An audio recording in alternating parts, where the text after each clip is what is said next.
Hello मेरे प्यारे दोस्तों, कैसे हो आप सभी। उम्मीद करता हूं आप सभी स्वस्थ होंगे, मस्त होंगे।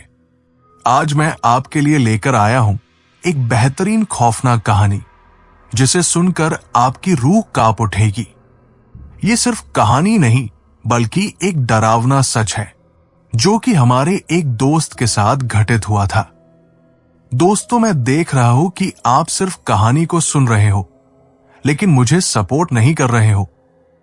मुझे सपोर्ट करने के लिए सिर्फ आपको मेरे चैनल को सब्सक्राइब करना है। आपके प्यार से ही मुझे नई कहानी लिखने का मोटिवेशन मिलता है। दोस्तों, अगर आप हमारे चैनल पर नए हो तो प्लीज यार हमारे चैनल को सब्सक्राइब कर दो और जो बेल आइकॉन है उसे दबा दे ताकि हमारी वीडियो आप तक पहुंच सके।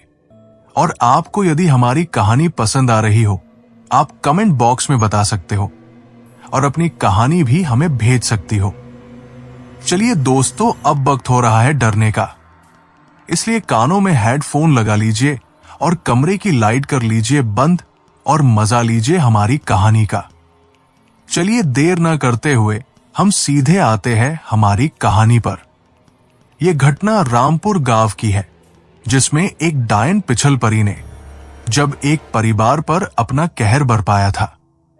रामपुर गांव में एक शानदार पुरानी लेकिन भव्य हवेली थी जहां वर्मा परिवार कई पीढ़ियों से रह रहा है। करण वर्मा अपने कमरे में किताबों के बीच बैठा परीक्षा की तैयारी में जुटा था। कमरे में उसकी मां सुधा वर्मा आकर हल्की मुस्कान के साथ कहती है, पढ़ाई छोड़, अब शादी की तैयारी कर। तेरे पिताजी तेरी शादी की तैयारी कर रहे हैं। देख, पूरे गांव में हमारी इज्जत है, इसलिए कई लोग तेरे लिए रिश्ता लेकर आ रहे हैं। करण मुस्कुराते हुए जवाब देता है, मां, पहले नौकरी तो लग जाने दो, फिर शादी की सोचूंगा। अभी इन सब बातों का समय नहीं है। तभी नीचे से खाना खाने के लिए आवाज आती है, करण जल्दी से खाना खाने आ जाओ, नीचे खाने की प्लेट लग गई है। करण की बहन नीतू ने नीचे से आवाज दी। सभी खाना खाने के लिए नीचे इकट्ठा हो गए थे। डाइनिंग टेबल पर पूरा परिवार इकट्ठा हो गया था। दादी मां अपनी चिरपरिचित किस्सों की आदत से बाज नहीं आती और कहती है, हमारे जमाने में तुम्हारी उम्र तक बच्चे के हाथ में बच्चा होता था। ये सब पढ़ाई लिखाई बस बहाने हैं। पूरा परिवार हंस पड़ता है। करण झेंपते हुए कहता है, दादी, अब जमाना बदल गया है। पहले नौकरी, फिर शादी।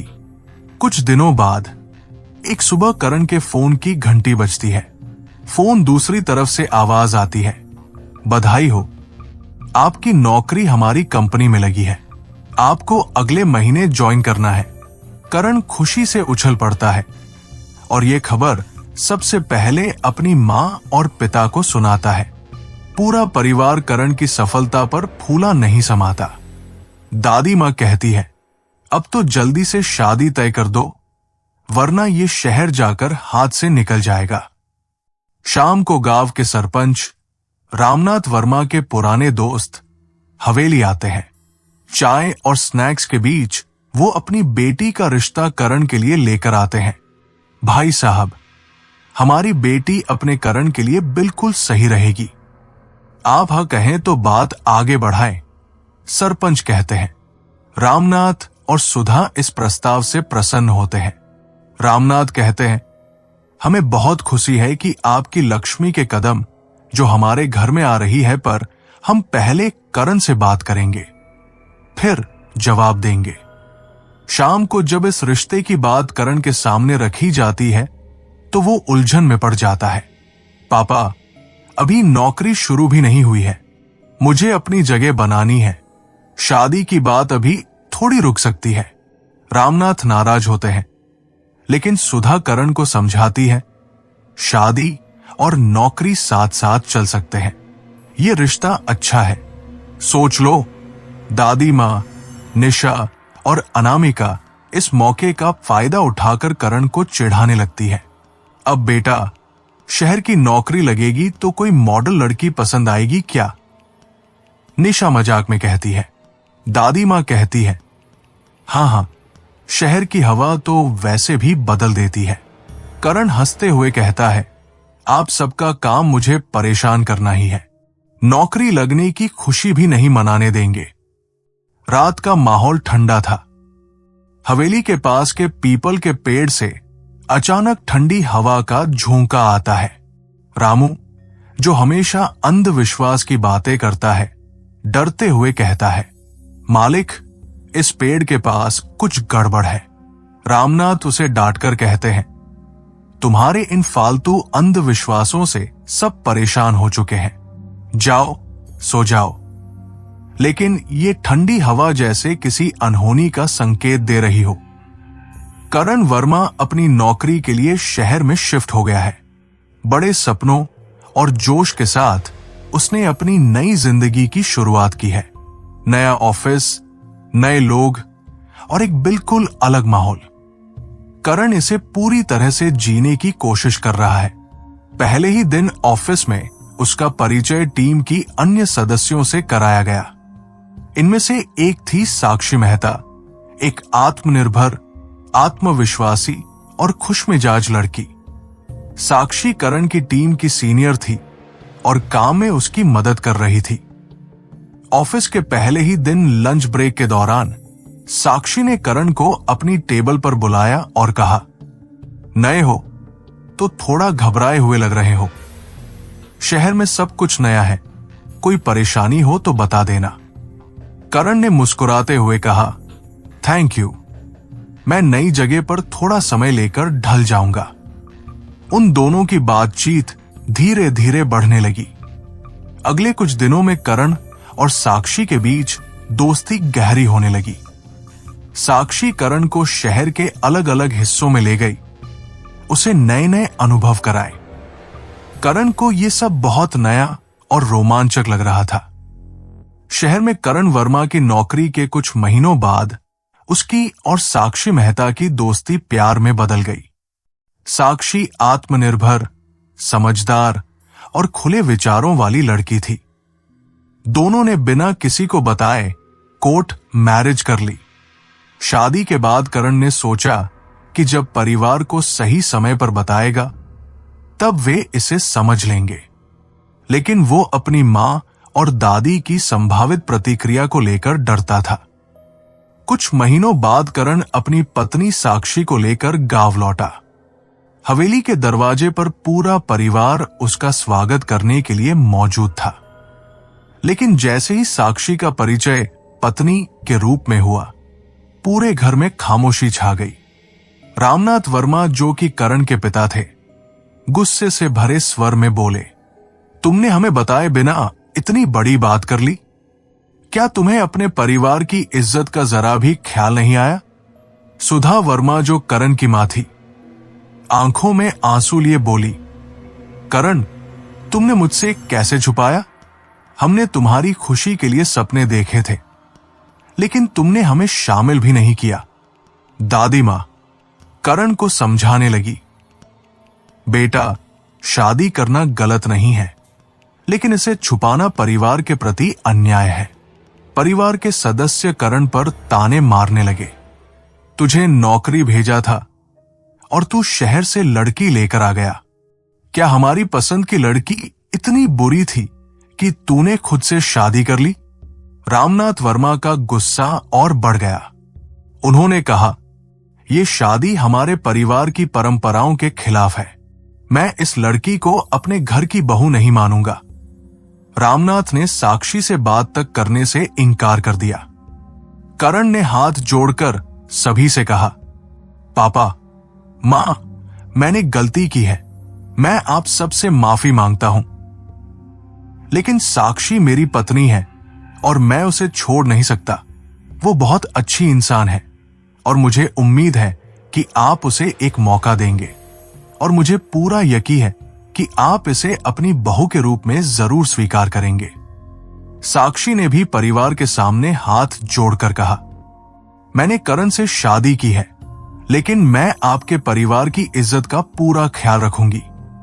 मुझे एक बार खुद को साबित करने का मौका दीजिए। सुधा और दादी मां ने साक्षी को समझने की कोशिश की। दादी माँ ने कहा, बेटा, रिश्ते हमेशा नाराजगी से नहीं चलते। अगर ये लड़की हमारे घर को खुश रख सकती है तो हमें इसे एक मौका देना चाहिए। सुधा ने भी अपने बेटे की खुशी को देखते हुए कहा, रामनाथ, गुस्सा करने से कुछ नहीं होगा। अगर हमारा बेटा खुश है तो हमें भी इसे स्वीकार करना होगा। लेकिन रामनाथ वर्मा अब भी अपनी जगह पर अड़े रहे। उन्होंने साफ शब्दों में कहा, मैं इसे अपना नहीं मानूंगा।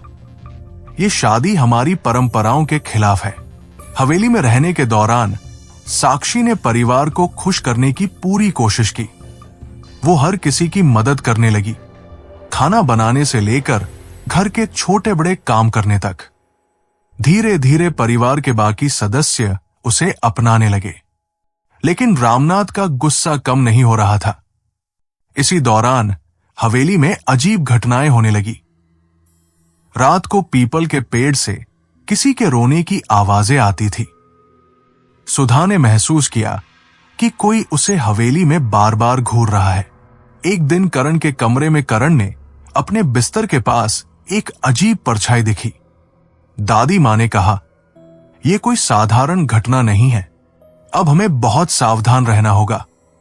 साक्षी के गांव और हवेली में आने के बाद से घर में एक अजीब सा माहौल बन गया था।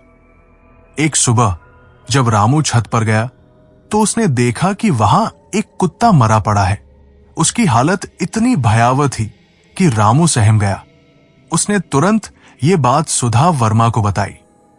सुधा ने दादी मां से कहा, ये क्या हो रहा है? हमारे घर में ऐसी चीजें पहले कभी नहीं हुई। दादी मां ने गंभीर स्वर में कहा, कुछ अशुभ संकेत है। ये सब सामान्य नहीं है, हमें पूजा करानी होगी।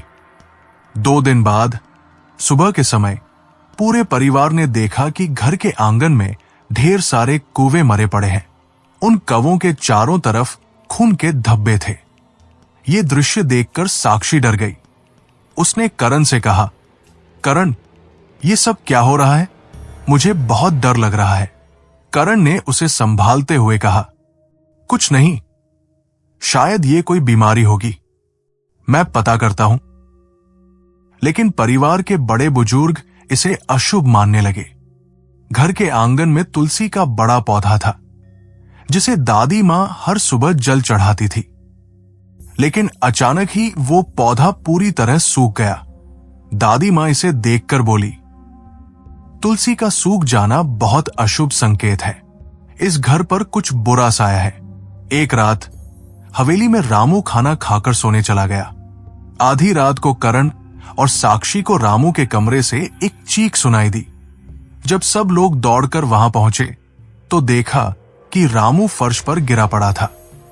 उसका शरीर अकड़ चुका था और उसके चेहरे पर डर की छाप थी, जैसे उसने अपनी आखिरी सांस में कुछ भयानक देखा हो।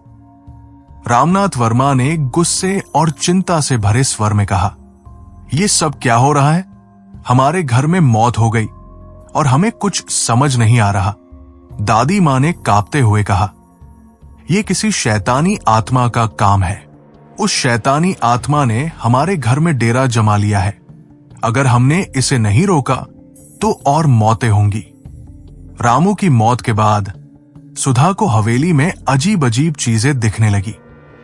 वो कई बार रात को अपने कमरे में किसी के पैरों की आवाज को सुनती थी। आईने में उसे अपनी परछाई के अलावा कोई और परछाई नजर आती। एक बार उसने देखा कि तुलसी के पास कोई काले कपड़ों में खड़ा है, लेकिन जैसे ही उसने पास जाकर देखा, वहां कोई नहीं था। रामू की मौत के बाद रामनाथ का गुस्सा और बढ़ गया। उन्होंने साक्षी को दोषी ठहराते हुए कहा, जब से ये लड़की इस घर में आई है तब से सब कुछ बिगड़ रहा है। ये सब अशुभ इसके कारण हो रहा है।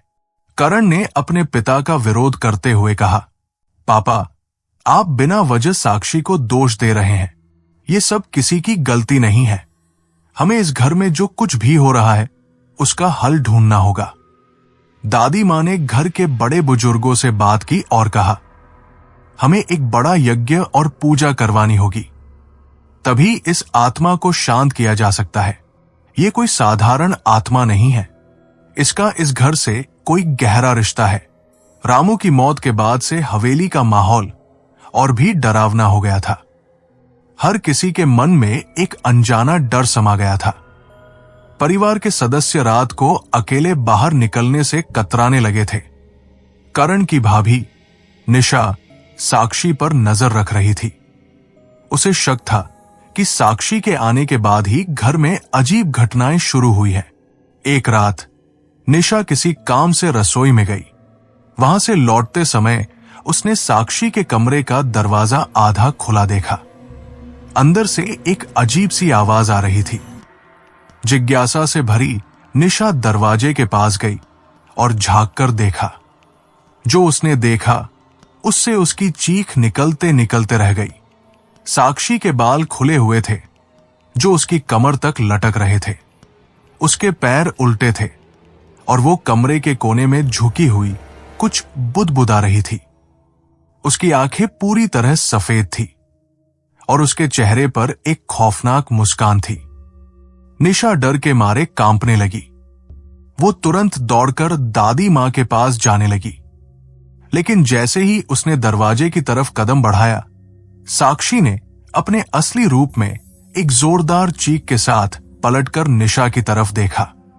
साक्षी अचानक निशा के सामने प्रकट हुई, लेकिन अब वो इंसान नहीं लग रही थी। उसके चेहरे पर बड़े बड़े नुकीले दांत उभर आए थे।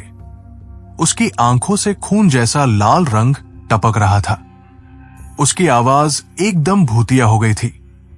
निशा डर के मारे चिल्लाने लगी, बचाओ, कोई बचाओ। लेकिन साक्षी ने उसे पकड़ लिया। निशा ने खुद को छुड़ाने की बहुत कोशिश की, लेकिन साक्षी ने उसे इतनी जोर से धक्का दिया कि वो दीवार से टकराकर गिर पड़ी। साक्षी ने अपने खौफनाक रूप में निशा के गले पर अपने नुकीले दांत गड़ा दिए। निशा तड़पने लगी। उसकी चीख हवेली में गूंजने लगी, लेकिन कोई उसे बचाने नहीं आया। कुछ ही पलों में निशा की सांसें थम गई। उसका शरीर ठंडा और बेजान हो गया। अगली सुबह परिवार ने निशा को आंगन में मृत पाया। उसके शरीर पर खरोंचों के निशान थे और उसका चेहरा डर के मारे बिगड़ा हुआ था। दादी मां ने यह देखते ही कहा, यह काम किसी इंसान का नहीं है, यह जरूर किसी दायन का काम है। करण ने साक्षी से पूछा, रात को तुमने कुछ देखा क्या? निशा भाभी यहां कैसे आई? साक्षी ने सामान्य दिखने की कोशिश करते हुए कहा, मुझे कुछ नहीं पता करण, मैं तो सो रही थी। दादी मां को अब साक्षी पर शक होने लगा। उन्होंने रामनाथ वर्मा से कहा, इस लड़की के आने के बाद से ही ये सब हो रहा है। मैं कह रही हूं, ये कोई साधारण औरत नहीं है। हमें सच का पता लगाना होगा। रामनाथ ने गुस्से से कहा, मैं पहले ही कह रहा था कि ये लड़की अशुभ है, लेकिन अब मुझे कोई संदेह नहीं। इसे इस घर से निकालना होगा। करण इन घटनाओं के बीच फंसा हुआ था। वो अपने परिवार और अपनी पत्नी के बीच झूल रहा था। उसे यकीन था कि साक्षी निर्दोष है, लेकिन हवेली में हो रही घटनाएं उसे भी डराने लगी थी। हवेली में अजीब घटनाओं का सिलसिला बढ़ता ही जा रहा था। एक दिन करण की छोटी बहन नीतू रसोई में कुछ काम कर रही थी। तभी उसने देखा कि साक्षी रसोई में आई और चावल पकाने वाले बड़े पतीले में हाथ डाल दिया। नीतू ने यह देख चौंकते हुए कहा, भाभी क्या कर रही हो? वो पतीला गर्म है। लेकिन साक्षी ने कोई जवाब नहीं दिया। नीतू की नजर साक्षी के पैरों पर पड़ी, जो उल्टे थे। उसके चेहरे पर डरावनी मुस्कान थी। नीतू ने जैसे ही नजर घुमाई, उसे रसोई के शीशे में साक्षी का असली रूप नजर आया। उसकी आंखें सफेद थी। उसके बाल हवा में खुद ब खुद उड़ रहे थे। उसके नुकीले दांत और डरावना चेहरा देखकर नीतू के होश उड़ गए। नीतू डर के मारे चीखने लगी और दौड़कर घर से बाहर भाग गई। नीतू सीधे गांव के पुराने मंदिर में पहुंची। वहां के पुजारी महंत त्रिलोकीनाथ को उसने सारी बात बताई। उसने कांपते हुए कहा, पंडित जी, साक्षी भाभी इंसान नहीं है। मैंने उसे अपने उल्टे पैरों और डरावने रूप में देखा है। वो हमारे परिवार को कुछ नुकसान पहुंचाना चाहती है। पुजारी ने गंभीरता से कहा, तुम्हारे घर में जो स्त्री है वो पिछल परी है। ये एक भयंकर आत्मा होती है। पुजारी ने पिछल परी के बारे में बताते हुए कहा, पिछल परी मर्दों को लुभाती है। ये आत्मा बहुत सुंदर रूप लेकर किसी पुरुष को अपने प्यार में फंसा लेती है। शादी करने के बाद ये धीरे धीरे उस पुरुष पर कब्जा करना शुरू कर देती है। पिछल परी अपने पति को 21 दिनों तक जीवित रखती है ताकि वो पूरी तरह से उसे अपने वश में कर सके। 21वें दिन वो उसे मार देती है और उसकी उम्र और जवानी खुद में समाहित कर लेती है। पिछल परी का असली रूप तब दिखाई देता है जब वो कमजोर पड़ती है या किसी पूजा पाठ के संपर्क में आती है।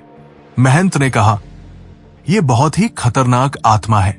अगर करण को इससे बचाना है तो हमें उसे साक्षी से दूर रखना होगा। लेकिन मैं अभी इस आत्मा को रोकने का उपाय नहीं कर सकता। तुम्हें सावधान रहना होगा। पुजारी से बातचीत के बाद नीतू घर लौट रही थी। रास्ते में वो हवेली के पास के घने जंगल से गुजरी। तभी उसने महसूस किया कि कोई उसका पीछा कर रहा है। नीतू ने पीछे मुड़कर देखा तो वहां कोई नहीं था, लेकिन अजीब सी हवा चलने लगी और पेड़ हिलने लगे। अचानक साक्षी उसके सामने प्रकट हुई, लेकिन ये वही साक्षी नहीं थी। उसके बाल बिखरे हुए थे, उसकी आंखें सफेद और चेहरा विकृत था। उसके नुकीले दांत डरावने लग रहे थे। नीतू चिल्लाई, भाभी, मुझे छोड़ दो, मैंने कुछ नहीं किया। साक्षी हंसते हुए बोली, तुमने मेरी सच्चाई जानने की कोशिश की, अब तुम्हें इसकी सजा मिलेगी।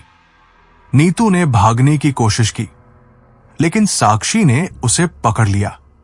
उसने नीतू के गले पर अपने नुकीले पंजे गड़ा दिए। नीतू की दर्दनाक चीख जंगल में गूंज उठी और फिर वहां सन्नाटा छा गया।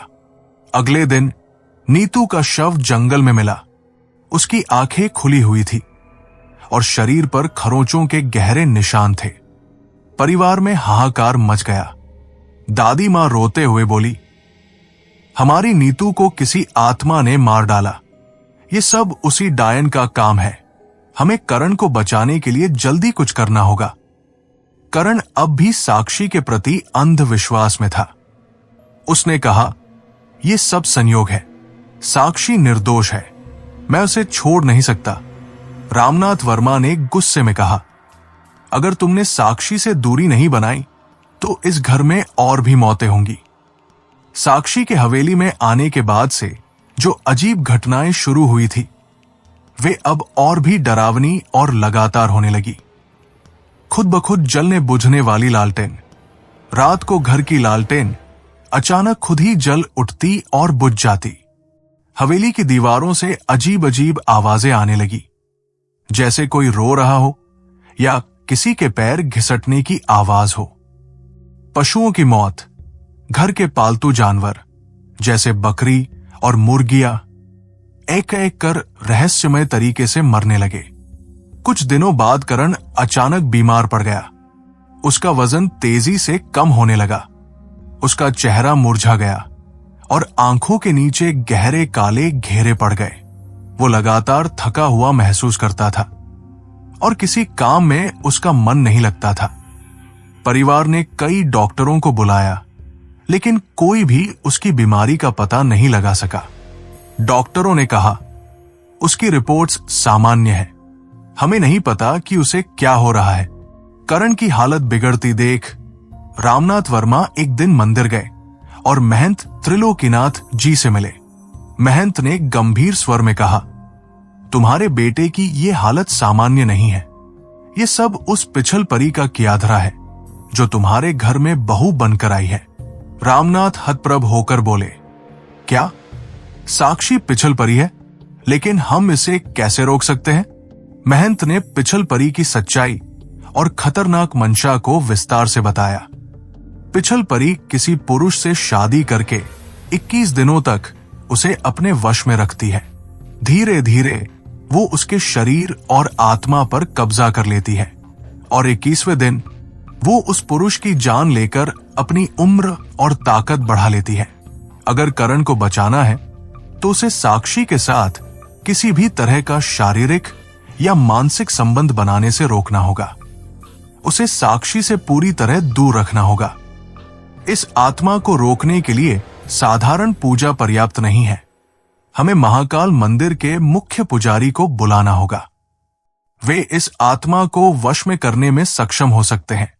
महंत की बातें सुनकर रामनाथ के मन में गुस्सा और डर का मिश्रण हो गया।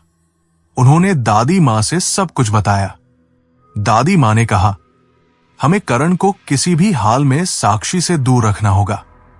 अगर वो इस पिछल परी के प्रभाव में आ गया तो हम उसे खो देंगे। इसी बीच साक्षी का व्यवहार भी अजीब होने लगा। वो करण को हर वक्त अपने पास रखने की कोशिश करती थी।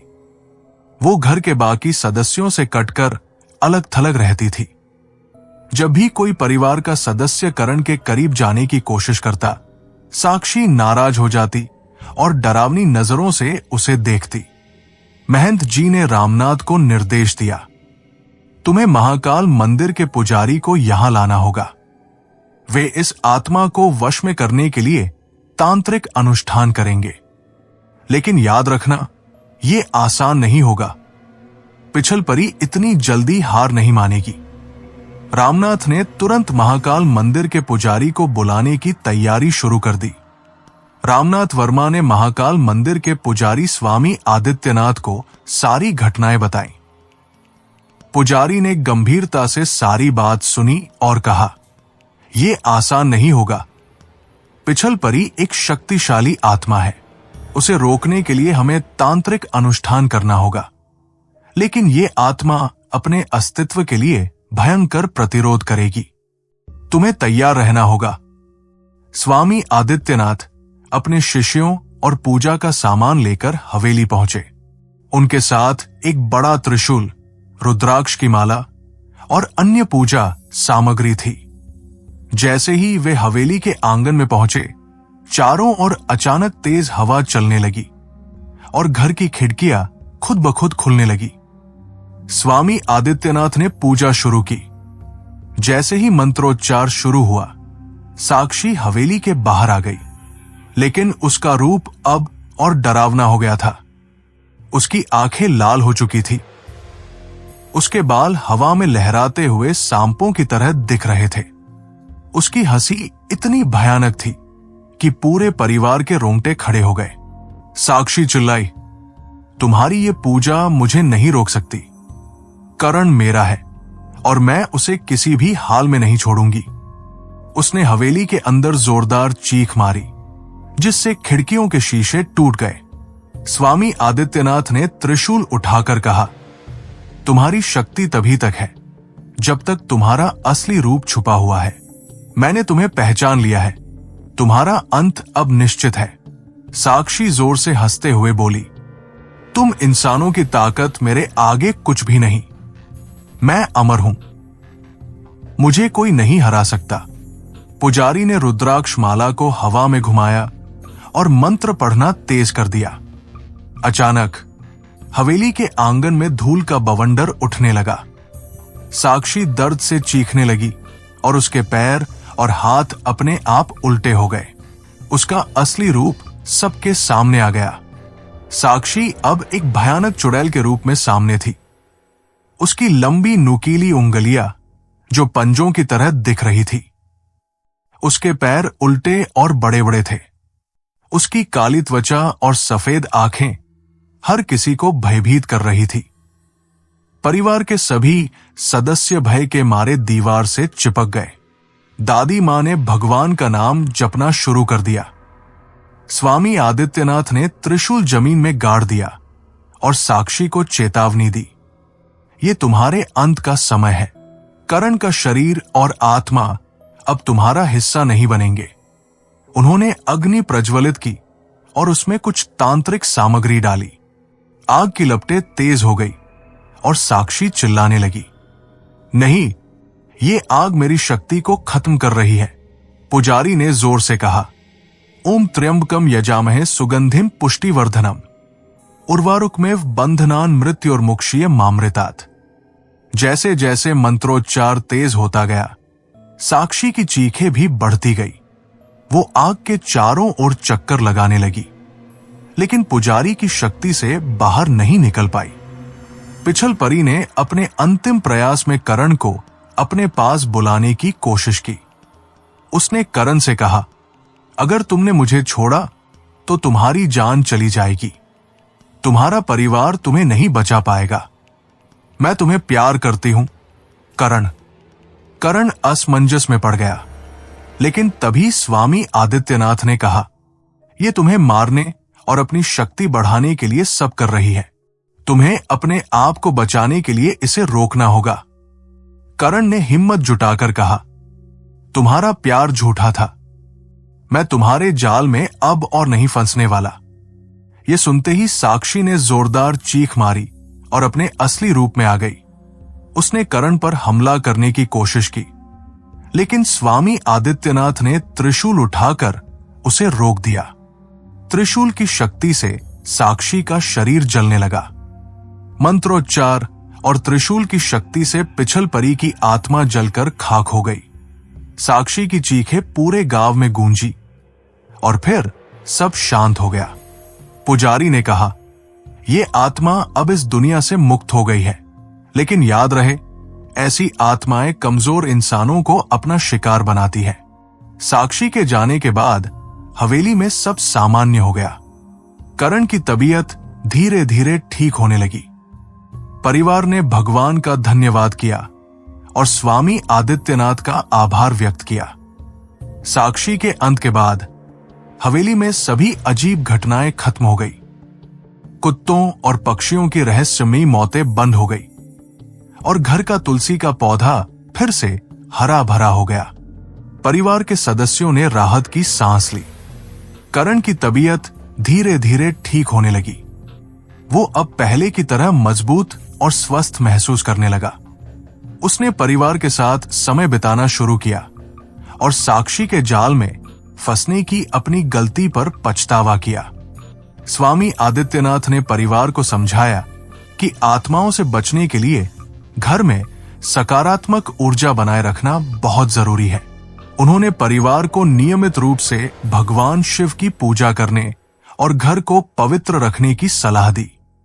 पुजारी ने जाते समय कहा, अब तुम्हारे घर में कोई संकट नहीं रहेगा, लेकिन ध्यान रखना, जब भी कोई विपत्ति आए, अपने विश्वास को डगमगाने मत देना। रामनाथ, जो पहले करण से नाराज थे, अब उसकी हालत देखकर भावुक हो गए।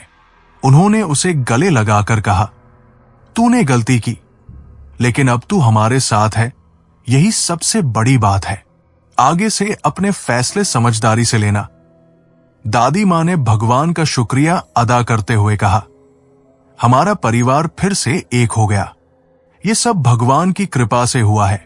करण ने ठान लिया कि वो अपने करियर और परिवार पर ध्यान देगा और भविष्य में किसी भी तरह की लालच या अंधविश्वास से बचकर रहेगा। दोस्तों, ये थी करण और उसके परिवार की कहानी। हाँ, तो कैसी लगी आपको? आप हमें कमेंट करके जरूर बताएं।